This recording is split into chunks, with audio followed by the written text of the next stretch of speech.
আসসালামু আলাইকুম, দেখছেন এইমাত্র পাওয়া সর্বশেষ খবর। শুরুতেই জানিয়ে দিব সংবাদের শিরোনাম। ভোটে থাকার সিদ্ধান্ত জাতীয় পার্টির। 283 আসনের দলীয় প্রার্থী আওয়ামী লীগের সঙ্গে সমঝোতায় 26 আসনে। বিজয় শোভাযাত্রার অনুমতি পেল আওয়ামী লীগ। এবারে ঝালকাঠি 1 আসনে শাহজাহান ওমরের বিরুদ্ধে লড়তে শক্ত অবস্থানে রয়েছেন স্বতন্ত্র প্রার্থী মনিরুজ্জামান মনির। প্রতীক বরাদ্দের পর জাহাঙ্গীর আলমের সঙ্গে এক মঞ্চে 3 স্বতন্ত্র প্রার্থী।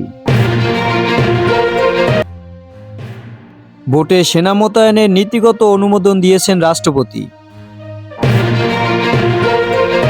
নৌকা পেয়েই ভোটের প্রচারে নায়ক ফেরদৌস। জানুয়ারির শুরু থেকেই অসহযোগ আন্দোলন, বিএনপির সঙ্গী জামায়াত।